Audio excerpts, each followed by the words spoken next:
Dice Apocalipsis capítulo 3, desde el versículo 1. Escribe al ángel de la iglesia en Sardis, el que tiene los 7 espíritus de Dios y las 7 estrellas, dice esto: yo conozco tus obras, que tienes nombre de que vives y estás muerto. Sé vigilante y afirma las otras cosas que están para morir, porque no he hallado tus obras perfectas delante de Dios. Acuérdate pues de lo que has recibido y oído, y guárdalo y arrepiéntete, pues si no velas, vendré sobre ti como ladrón, y no sabrás a qué hora vendré sobre ti. Pero tienes unas pocas personas en Sardis que no han manchado sus vestiduras, y andarán conmigo en vestiduras blancas, porque son dignas. El que venciere será vestido de vestiduras blancas, y ahora dice, y no borraré su nombre del libro de la vida.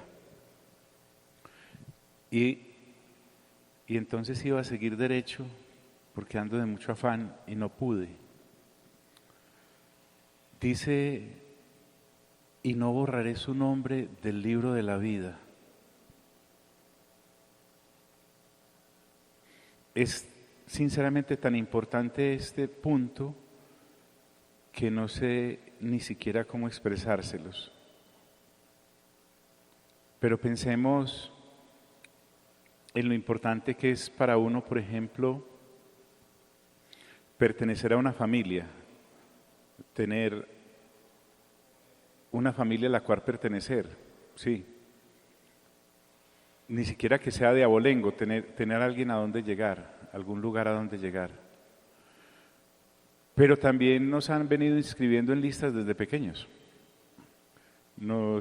Allá cuando nos dan el certificado de nacimiento, ¡pum!, quedamos inscritos. Luego nos inscriben a lo de la tarjeta de identidad, luego la cédula.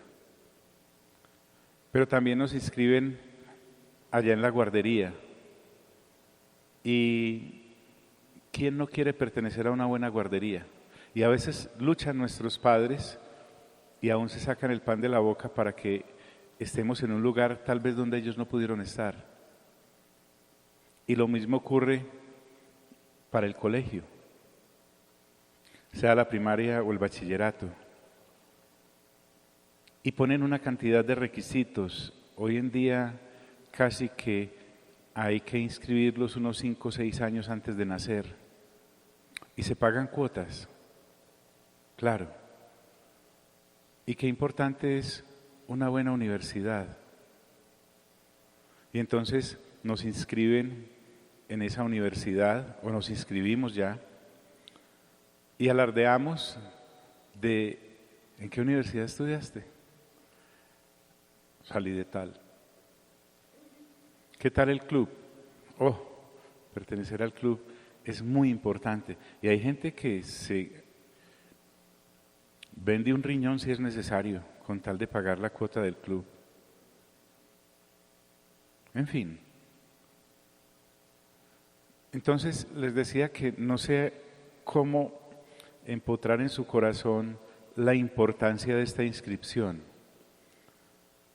Y como les decía, iba a seguir derecho, pero es imposible porque puedo asegurarte, eso sí lo puedo hacer, que si pasas por esta vida sin ser inscrito en este libro, naciste para nada, viviste para nada, sufriste para nada, perdiste el tiempo. Qué asombroso. Y nosotros que tenemos el panorama completo de la eternidad pasada, futura y el pequeño lapso de tiempo cronos que hay para la humanidad desde la caída hasta su restauración en Cristo Jesús. Debemos entender que indudablemente para esto trabajamos. El apóstol Pedro es más sincero y como no adorna muchas las cosas, dice, al fin y al cabo debemos obtener el objetivo de nuestra fe, que es la salvación de nuestra alma. Él no habla ahí de criar hijos, de tener marido y mujer, él sí da algunos consejitos por allá, pero en últimas usted y yo, ¿para qué creemos? Obviamente hay una cantidad de cosas que pueden ser,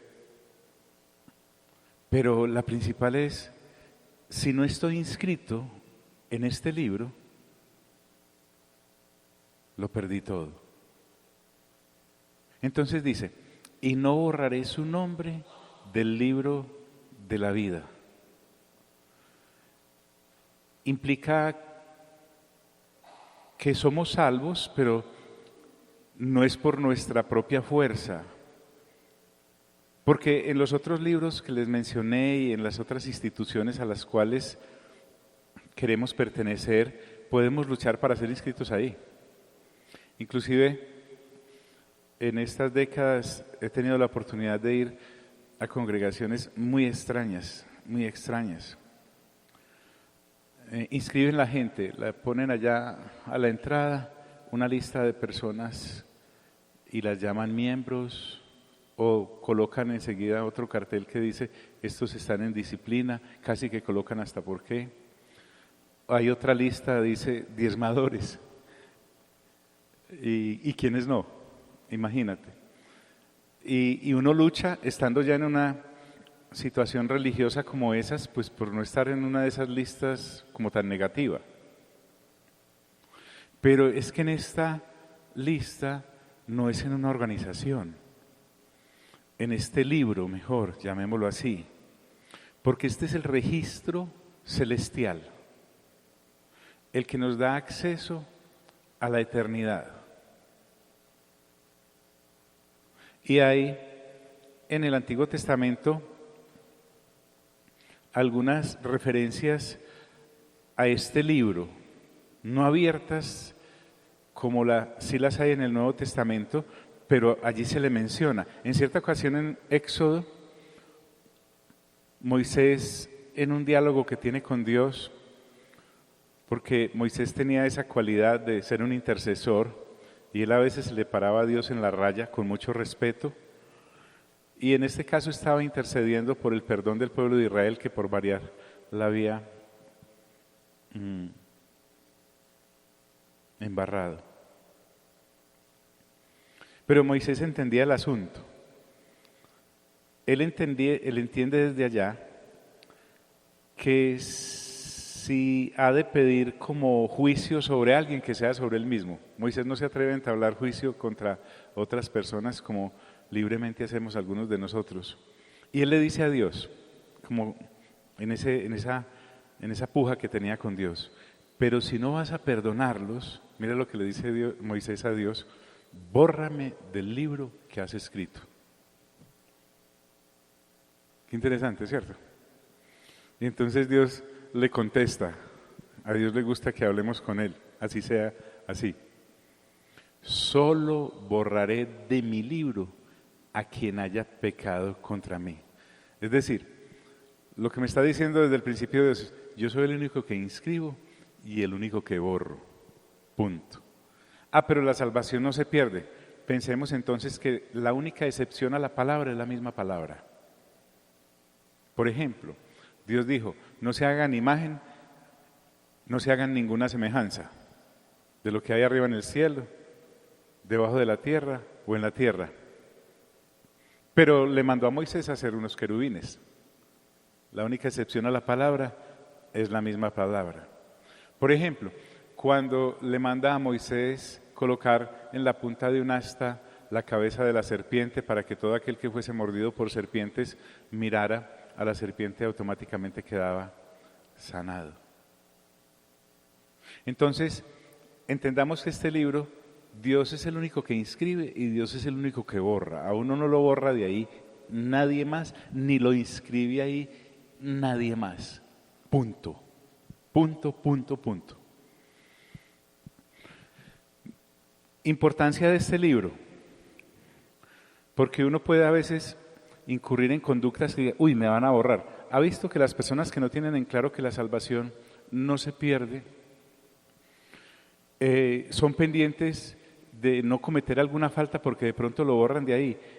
Tampoco podemos pensar de esa manera, porque entonces sería dejar algo que solo viene de principios divinos al cuidado de simples humanos. No, así no es. Entonces, Pablo, que está llamándole la atención a dos señoras que estaban peleadas en Filipos, le dice al receptor de la carta: y a ti, mi fiel compañero, ahí va uno, te pido que ayudes a estas mujeres que han luchado a mi lado en la obra del Evangelio. Ahí van tres, porque eran Evodia y Síntique. Junto con Clemente, ahí van cuatro, y los demás colaboradores míos, ahí se nos perdió la cuenta. Entonces, Evodia y Síntique andaban de pelea, señoras ya lejanas en edad en el cristianismo, le ayudaron a Pablo a fundar Filipos en su momento como congregación, allá en Hechos capítulo 16. Han pasado los años, ahora Pablo escribe la carta, preso en Roma, y él las está invitando a través de estos compañeros, como Clemente y los otros colaboradores, para que se pongan de acuerdo y dejen de pelear. La pelea tiene que ser seria, pues, para que Pablo le haya dedicado unos renglones en una carta tan importante como esta. Pero lo que nos llama la atención es lo siguiente: cuyos nombres están ¿en dónde? En el libro de la vida. ¡Wow! El libro de la vida. Si yo no tengo en cuenta la eternidad, ¿qué me va a interesar si estoy inscrito o no en el libro de la vida? Pasa de largo para las personas que no han nacido de nuevo, solo han nacido de papá y mamá, son criaturas. Pero a veces nosotros, por no renovar nuestro entendimiento, pasamos por alto la importancia de estar inscritos en este libro, gracias a nuestro Señor Jesucristo, por lo menos en la forma de anotación que nos correspondió a nosotros desde hace 2000 años. Mire que ahí no le inscriben a uno ni lo que uno sufra, o los logros que uno tenga, ni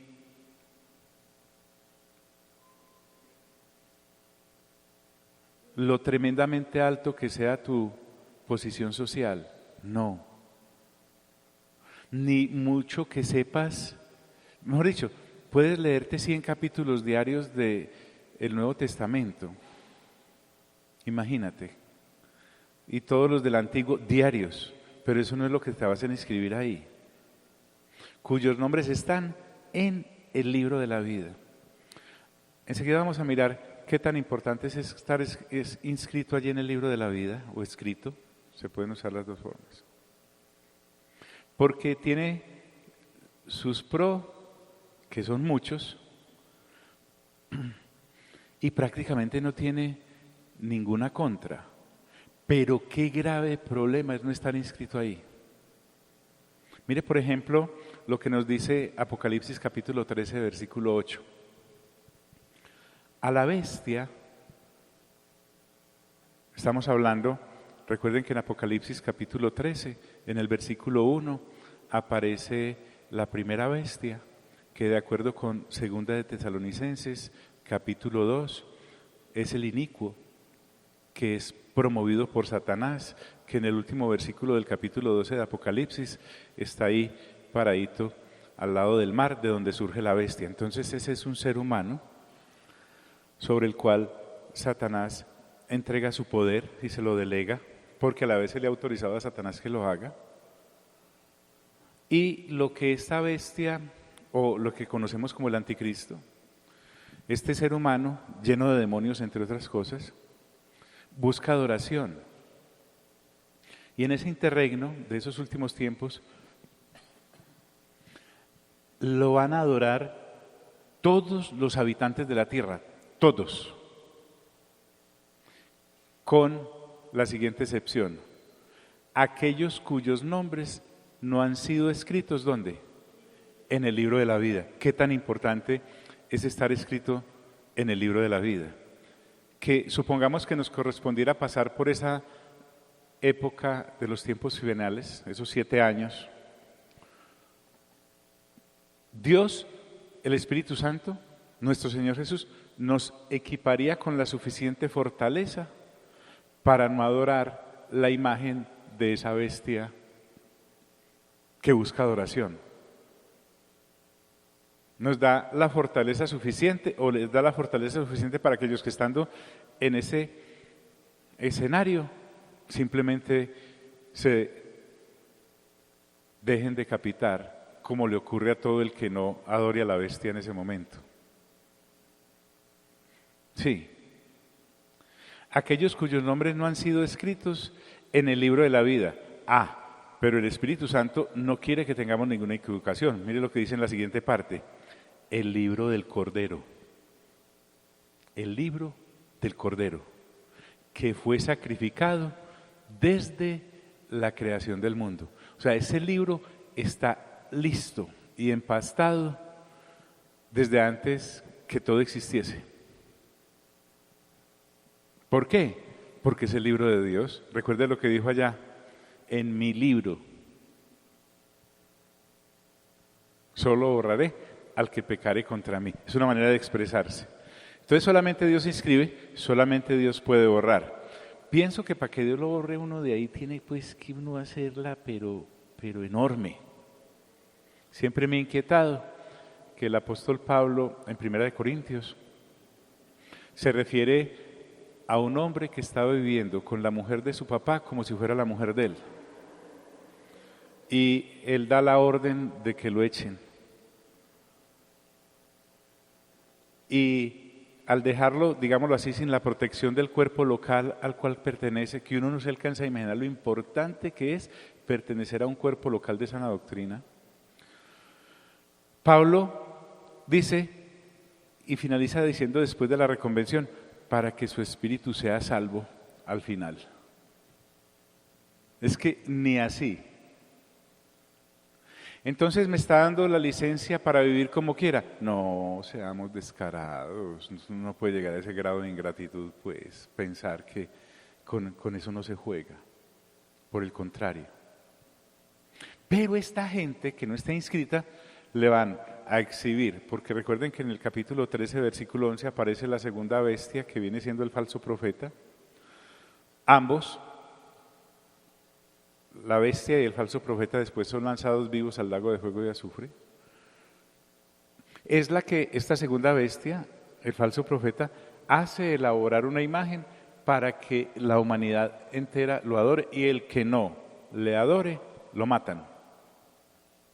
Bien, entonces, primer beneficio que veo allí: wow, no voy a ser engañado por ese sistema de adoración falso que habrá en los últimos tiempos, si es que me toca pasar por ahí, o se le garantiza a los que vayan a pasar por ahí. Bien, en el capítulo 17 de Apocalipsis, en donde se habla de el ángel, le dice a Juan lo que ha de ocurrir con la gran ramera y con la bestia. También hace referencia a la adoración que desde el capítulo 13 se viene haciendo relación y que uno ya la ve rampante en el capítulo 17 y 18.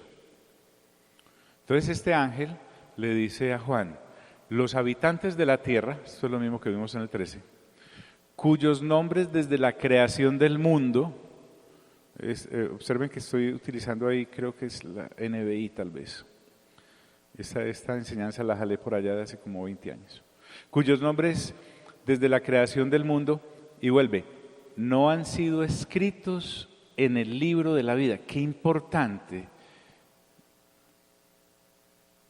Les hice el énfasis al principio y se los vuelvo a hacer ahora. Quisiera tener las palabras para poderles expresar lo tremendamente importante que es estar escrito o inscrito en este libro de la vida. Podemos pasar años sentados en los pasillos o en las bancas de una congregación y si no estamos ahí, inscritos, perdimos el año. Y la vida, y la existencia, y toda nuestra dedicación religiosa. No han sido escritos en el libro de la vida. Y entonces se supone, o el Espíritu Santo lo que nos quiere decir es que después de uno ser capturado por Cristo para Él, porque Pablo dice ser alcanzados por Cristo, luego uno se extiende a conocerlo, lo dice en Filipenses. Pero hay gente que no tiene ese privilegio. Usted y yo lo tenemos, por haber nacido de nuevo. Hay personas que definitivamente el diablo les va a olear la ruana para ser bien paisas en esto y se van a ir detrás de él. Entonces, estos que no han sido inscritos en el libro de la vida o escritos en el libro de la vida, se asombrarán al ver a la bestia. Porque antes era, pero ya no es, y sin embargo reaparecerá. Recuerden que desde el capítulo 13 y aún en el libro de Daniel se nos viene avanzando en esto hasta quitarnos todo el velo, y la luz es que esta bestia, el anticristo, será una persona que o será restaurada de una enfermedad muy tremenda o será levantado entre los muertos por un acto de engaño. Entonces, al ocurrir eso, la gente se asombra al ver a la bestia y ahí es donde se entiende, porque antes era, pero ya no es, y sin embargo reaparecerá. Cuando lleguemos a esos capítulos, exploramos más. John, ¿por qué estás hablando de esto? Porque a la congregación que venimos viendo, Sardis, el Señor le dice, y no borraré su nombre del libro de la vida. Pero recuerden que lo hemos aplicado para esa congregación específica de Sardis, una, y a las otras 6, en ese momento, 7, pero también a todas las otras hasta que el Señor Jesús retorne, y entre ellos estamos nosotros. En el capítulo 20 me habla de un juicio.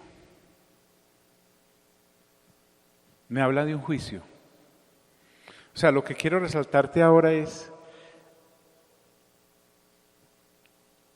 suponte la prueba más grande que estés pasando ahora, la decepción más terrible, el problema más aquí, en tu costado como una espina, o el gran triunfo en el que estés caminando, ¿por qué no? Dios da sus espacios. Eso no es nada importante con esto que sí es importante, estar inscrito en el libro de la vida. Porque aquí viene lo que se conoce como el gran juicio del trono blanco. Cuando lleguemos al capítulo 20, si el Señor no ha venido antes, porque a este paso,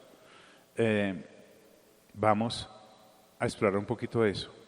Pero Juan dice algo interesante, vi también a los muertos grandes y pequeños, no hay estrato acá, a ese juicio del trono blanco, grandes y pequeños. ¿Qué ve Juan? Dice, de pie delante del trono. Ahí está, todas las generaciones de seres humanos. Obviamente, si están ellos ahí delante del trono, ¿quién está en el trono? Pues el del capítulo 4, que es nuestro Padre Celestial, pues el Señor Jesús, que está a su diestra, sentado también en el trono, el Espíritu Santo. De pie delante del trono, y se abrieron unos libros, y aquí me aparecen otros libros. Este ya no es estos libros, en plural, no es el libro en singular. Hay otros libros. Y es que estos libros cuentan la historia de los actos y de los hechos de cada ser humano que ha existido durante todas las generaciones y todos sus actos delante de Dios. Ahí es donde uno puede recordar, por ejemplo, lo que dice en el Evangelio de Mateo. no recuerdo bien si en el capítulo 11 o en el 12, por ejemplo, que dice cosas tan como esta: de toda palabra necia de vuestra boca daréis cuenta. Rayos, impresionante. Entonces, ahí están esos libros, ahí está todo anotadito. Todo. Por cédulas, por apellidos, no sé, ahí está. Y cuando abren esos libros, dice la Escritura, y luego otro, mire cómo lo aclara, que es el libro de la vida. Y ahí ponen, como tengo ya tal vez, imagínense que este sea el libro de la vida. Sí, será, y varios libros. Y luego otro que es el libro de la vida. ¿Qué ocurre con eso? Es un escenario para temblar. Los muertos fueron juzgados según lo que habían hecho, conforme a lo que estaba escrito en los libros. Imagínate, el parámetro para eso será que la ley de Moisés, pensemos en los 10 mandamientos nomás. Todas las violaciones que incesantemente uno comete contra los 10 mandamientos. Atrevámonos a pensar así, para no hablar pues de las otras 670 y pico de normas que nuestros amigos israelitas fueron agregando en su momento. Hablemos solo de las 10. Pero aquí viene una gran excepción. Aquel cuyo nombre no estaba escrito en el libro de la vida era arrojado ¿a dónde? Al lago de fuego. Al lago de fuego. O sea, la única forma que encuentro acá de no ir al lago de fuego es estar inscrito en el libro de la vida. Impresionante eso. Porque ¿qué es lo único que nos diferencia a nosotros de los demás seres humanos, de los demás pecadores? Es que somos pecadores perdonados. Nuestra lucha contra el pecado sigue siendo constante. Romanos capítulo 8, Romanos capítulo 7. Pero somos inscritos. Y al estar inscritos no significa que no pequemos, sino que abogado tenemos, porque en Primera de Juan capítulo 2 versículo 1, una carta escrita a creyentes, Pablo dice que Juan dice que si peco, abogado tengo a Jesucristo.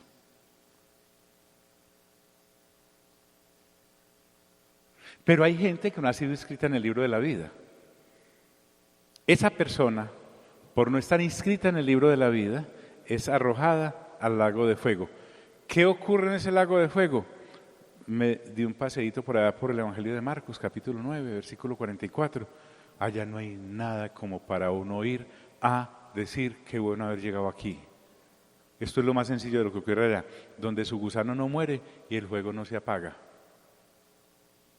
Mire que es el versículo 44 de Marcos, pero cuando el Señor deja que la Biblia repita alguna cosa es porque es importante. En el mismo capítulo, en el versículo 48 dice, donde su gusano no muere y el fuego no se apaga. Tremendo. Pasemos un poquito de largo al capítulo 21. Hay una gran ciudad, la Nueva Jerusalén. Unos dicen es literal. 2.200 kilómetros de largo, 2.200 kilómetros de alto, 2.200 kilómetros de ancho. Otros dicen, no es literal, es algo espiritual. No entremos en esa discusión. El asunto es que a esa ciudad literal o espiritual se ingresa, pero a esa ciudad no puede ingresar esta gente. Mire, nunca entrará, nunca, en ella nada impuro, ni los idólatras, ni los farsantes. Y dice, sino solo aquellos que tienen su nombre escrito ¿dónde? En el libro de la vida. Y aclara, el libro del Cordero. El Señor Jesús, nuestro buen Cristo, nuestro hermano mayor, nuestro Mesías, administra las inscripciones en ese libro. Entonces, en ese orden de ideas, porque después lo vamos a ver paso a paso, o usted en su lectura juiciosa, le suplico, anote cada vez que aparezca el libro de la vida, sea en el Antiguo Testamento o en el Nuevo. Hay cierta referencia a él también en Salmos, pero no encontré el versículo. Bien, entonces ahora sí podemos entender que si el Señor Jesús, que es nuestro Dios, menciona el libro de la vida ahí y dice, y no borraré su nombre del libro de la vida, a mí esa sola expresión me da a entender de que también lo puede borrar, ¿o no? Porque dice, y no borraré su nombre del libro de la vida, pero el único pues es Él. Además de no borrar el nombre del libro de la vida, dice, y confesaré su nombre delante de mi Padre y delante de sus ángeles. Volví a Apocalipsis capítulo 3, versículo 5.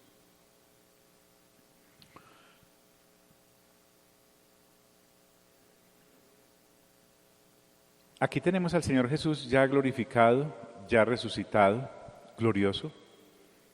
Y miren que nuestro buen Señor Jesús no fue que cambió de opiniones cuando pasa por la muerte, es sepultado y resucita y sale como pensando otras cosas distintas. No, el Señor Jesús es de una sola palabra. Y confesaré su nombre delante de mi Padre y delante de sus ángeles. Eso ya nos lo había dicho y tomé Lucas capítulo 12 para que miremos que la voluntad de Dios es buena, agradable y perfecta, no cambia, no lo varió en su manera de pensar el haber resucitado. Es que al fin y al cabo, para eso vino en una de sus áreas importantes y es llevar muchos hijos a la gloria de Dios. Y para eso necesita que seamos inscritos en el libro de la vida. Pero no es solamente ser inscritos para ser inscritos, porque agrega que nos va a confesar delante del Padre. ¿Y cómo lo dijo allí en Lucas? Para que ampliemos un poquito. Está hablando nuestro buen Señor Jesús y dice, os digo que todo aquel que me confesare delante de los hombres, Dios me está hablando. Cuando dice que todo aquel es porque la promesa es abierta. Nuestro Señor Jesús es Dios. Y como Dios, no solamente nosotros debemos temerlo, en el sentido de la piedad y el respeto que su honra nos merece, sino que también debemos confesarlo. O sea, nosotros no podemos ser creyentes después de haber sido alcanzados por esta salvación gloriosa, anónimos. No, esto hay que hablarlo delante de los hombres. Y no estamos hablando de megáfono en mano solamente o a través de una predicación, sino con nuestra existencia, nuestro día a día.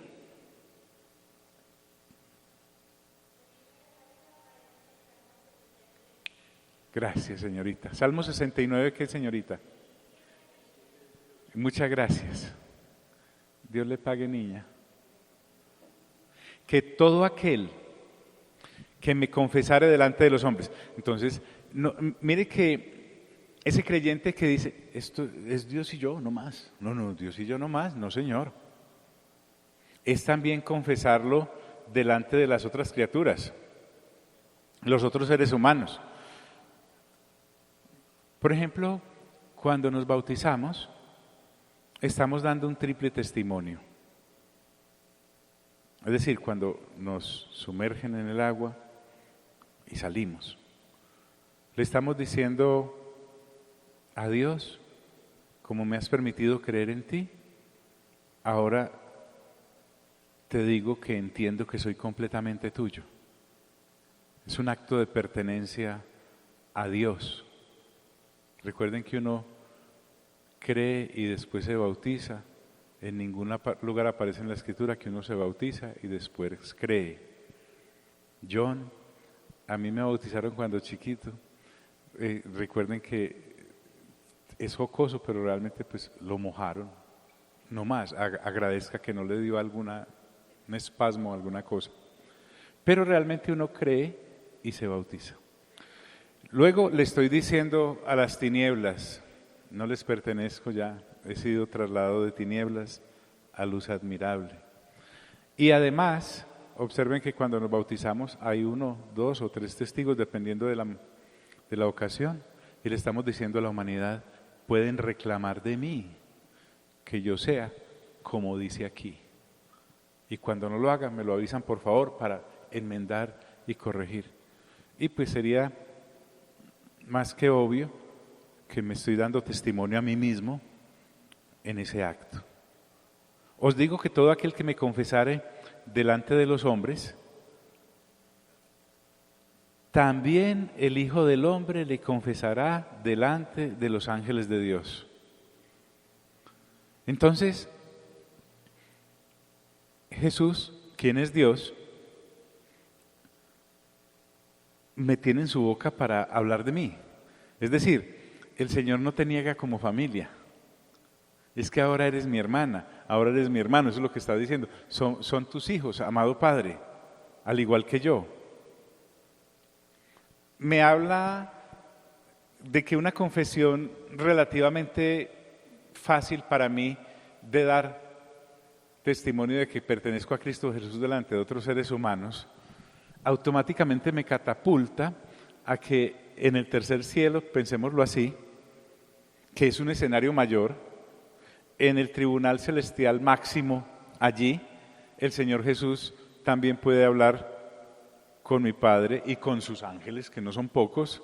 Esa o ese son míos. ¡Ja! ¿Te das cuenta que es más que estar o pertenecer a un buen colegio, una buena universidad, una excelente guardería, una buena congregación local? Esto es lo máximo, el top.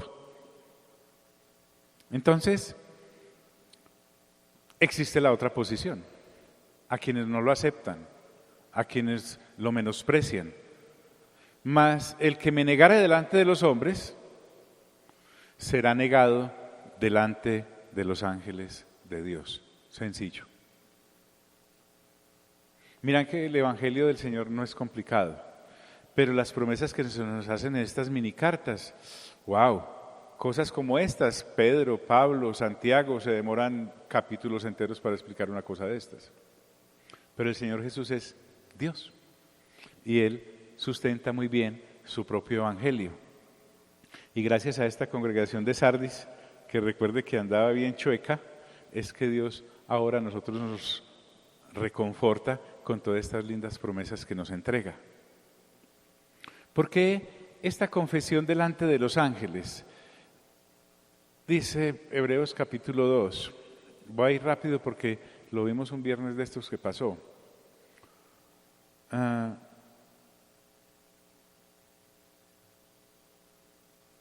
Pero vemos a aquel que fue hecho un poco menor que los ángeles, a Jesús. Señor Jesús no viene como ángel, pudo haberlo hecho. Decide venir como ser humano,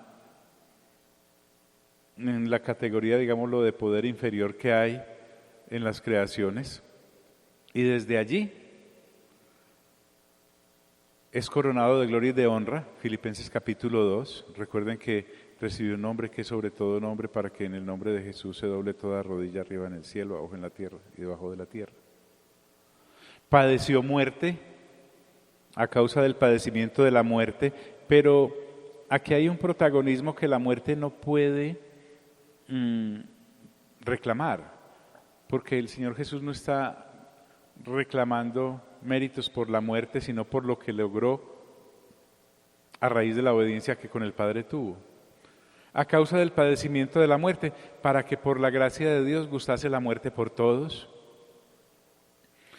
¿Por qué traje a colación este pasaje nuevamente? Para que no vamos a pensar, ni siquiera se nos ocurra, por favor, no se haga pegar un microfonazo. No estamos inscritos en el libro de la vida por alguna gracia nuestra. Es Él, la muerte expiatoria, el sacrificio de Él, el que nos incluye allí. No hay otra forma de ser inscritos. Para que por la gracia de Dios gustase la muerte por todos. Recuerden, una muerte amarga, dolorosa, real. No fue un montaje. No es como de los montajes que se hacen teatrales en la Semana Mayor de la religión popular, de alguien que imita allí. No, no. Por eso el Señor Jesús muere una sola vez. Porque convenía a aquel por cuya causa son todas las cosas, Nuevamente, el plan de salvación obviamente nos beneficia a nosotros, pero el plan de salvación se llevó para la gloria de Dios, no para nosotros. No para nosotros. Una vez me vi una película de Arnold Schwarzenegger que se llama Daño Colateral. Lo que ocurrió en la cruz es un beneficio colateral. En la cruz tenemos un Jesús obediente para el Padre.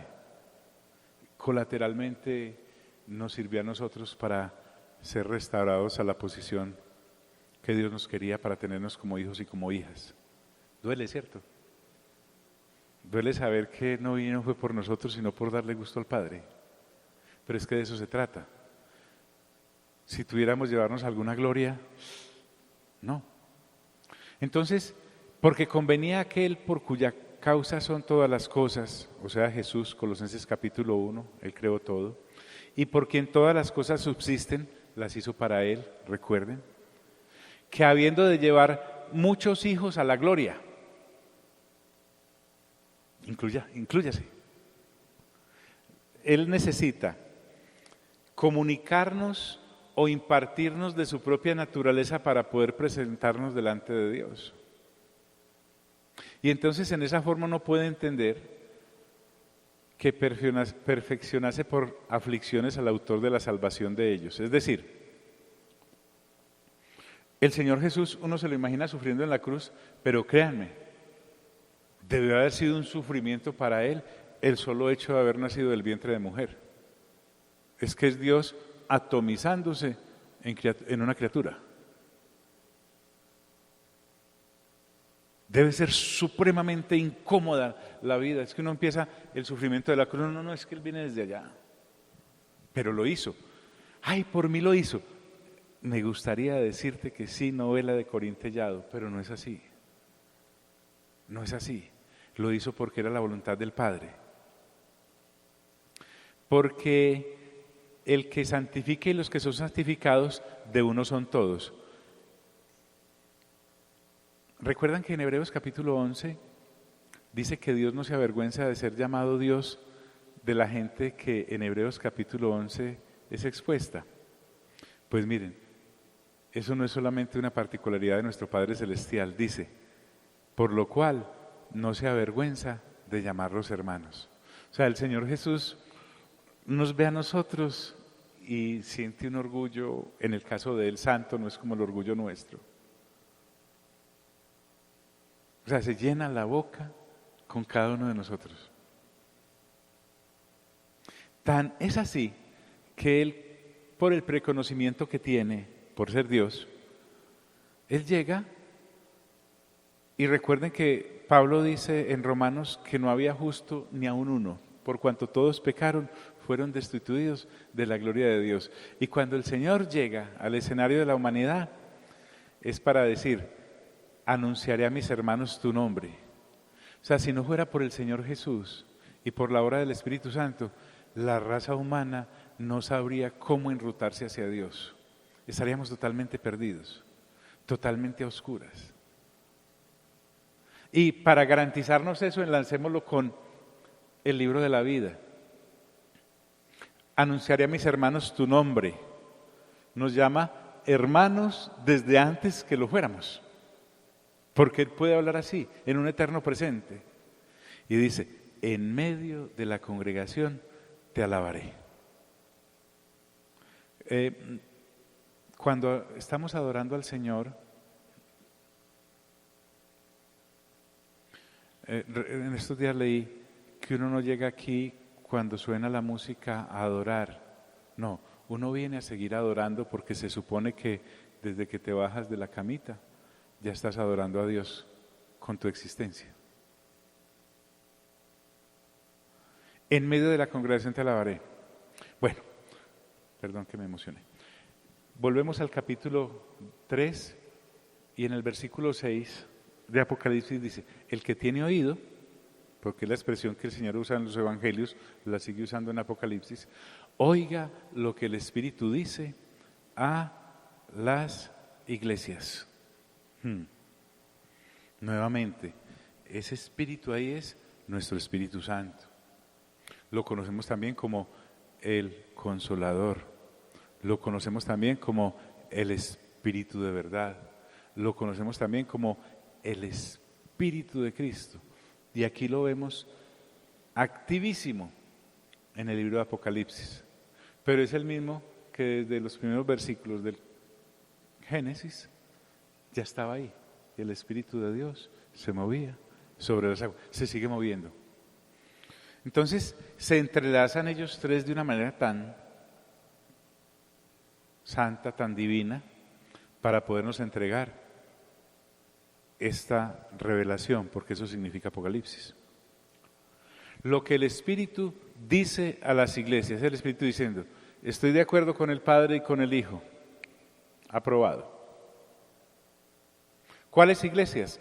Las 6 restantes fuera de Sardis en aquella época y todas aquellas hasta el retorno de nuestro Señor. Muy bien. Yo creo que podemos dejar ahí por hoy. Sáquele un ratico a la ocupación que tenga ahora al llegar a casa. Sé que usted es muy unido con su esposa, con su esposo, con sus hijos, pero sáquele un ratico, siéntese por allá en la sala, bajo el palo de mango, a pensar esto. Es que estamos inscritos en el libro de la vida del Cordero. Y no cualquiera está inscrito ahí, solo el que ellos quieren. Y en tu caso, y en el mío, el Señor quiso. Oye, no me cabe. Solo estar impresionado por ese solo hecho. Esto es maravilloso, sencillamente.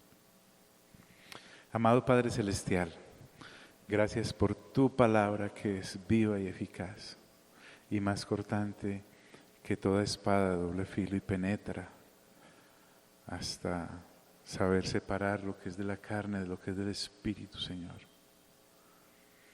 Gracias te doy porque a ti no te dio vergüenza llamarnos hermanos. Gracias, amado Padre Celestial, porque no te avergüenzas de llamarnos tus hijos. Y gracias, Espíritu Santo, porque tú no te avergüenzas de llamarnos tu templo. ¿Yo qué otra retroalimentación puedo anhelar en la vida? Mi validación no viene de las otras criaturas, ni aun de las que me aman y me quieren o las que convivo. No, solo viene de ti. Valgo porque tú me has dado valor. Así otros me menosprecien, así yo mismo me llegue a menospreciar. Si tú dices que somos hijos y punto. En el nombre glorioso de Cristo Jesús. Amén y amén.